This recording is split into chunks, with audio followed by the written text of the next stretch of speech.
When you think about SIBO, you think about gas, bloating, pain and distension in the gut, and changes in bowel motility.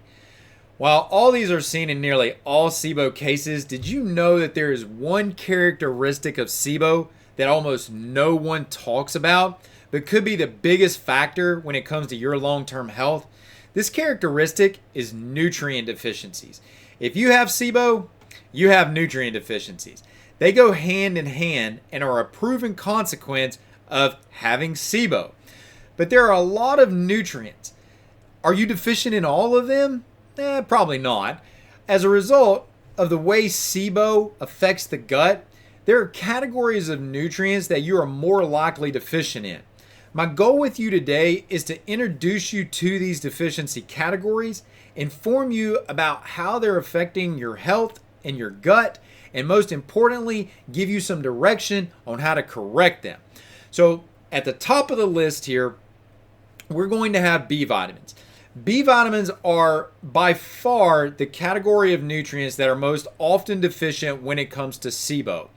And the reason that that's the case is as these organisms overgrow in your small intestine, two things are happening. One is that those overgrowing organisms are literally taking the B vitamins that are coming from your diet, from the foods in your diet. They're harnessing those B vitamins for their own use, and they're not allowing them to be absorbed so you can benefit from them. That's the first way they affect your B vitamins. The second way that they affect your B vitamins is that the bacteria in your gut inherently produce, the commensal beneficial bacteria, they inherently produce B vitamins, and their ability to do that is impaired when they're being overrun by the organisms associated with SIBO. So B vitamins are a huge category, and that's your B1, 2, 3, 5, your biotin, your folate, your B12. All of these B vitamins that we talk about, all 8 of them are affected equally.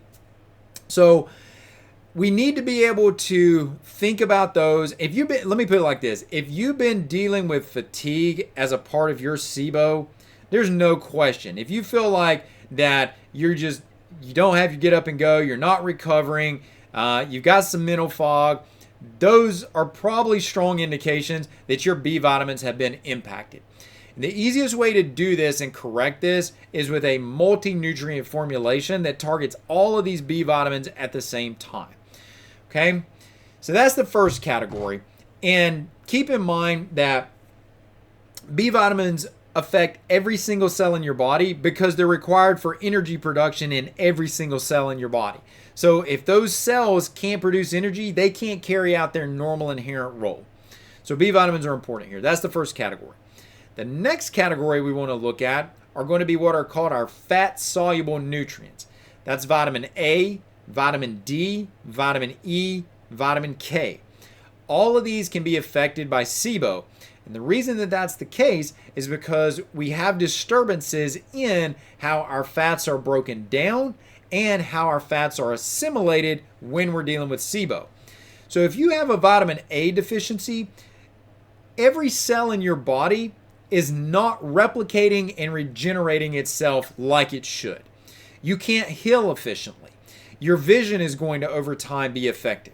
If you have a vitamin D deficiency, what you're going to find here is that your vitamin D levels are going to affect your immune system.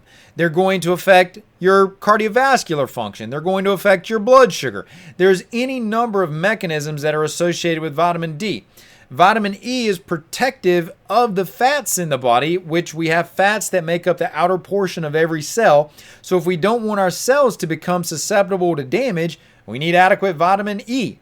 And vitamin K is going to be important for a number of different things, including our bone health, the way that our cells and immune system naturally replicate and clear out damaged tissues. Vitamin K is important there.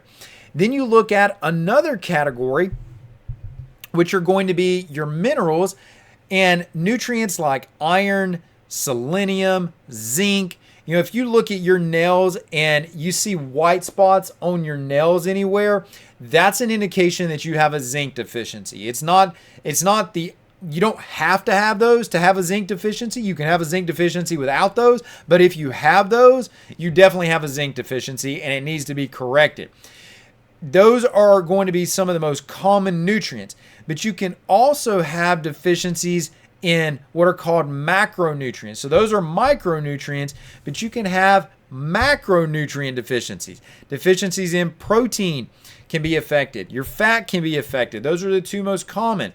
So we want to make sure that as we're looking at getting you into this phase 3, right? You've done phase 1 with the antimicrobials. You've done phase 2 where you've addressed your motility. You've corrected the gastric secretions there.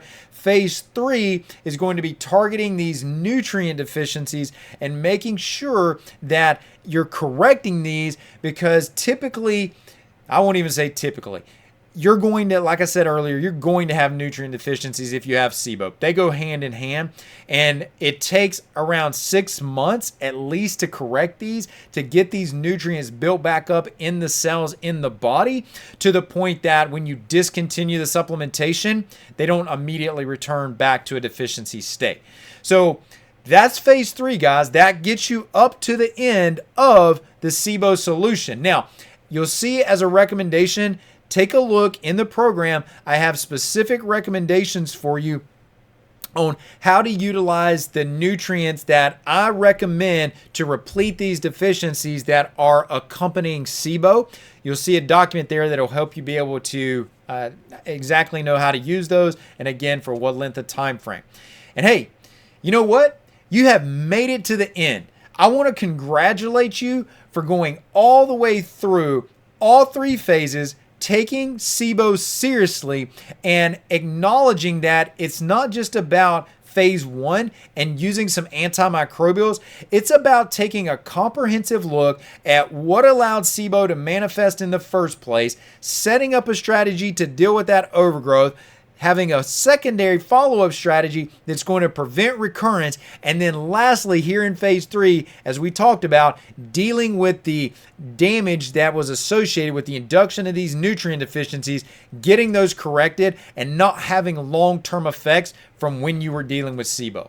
So for all you going through all of that and continuing to emphasize your health and focus on you, I want to congratulate you and just say I'm proud of what you've been able to accomplish here. I look forward to continuing to help you in ways that I can in the future, but you did great. Congratulations.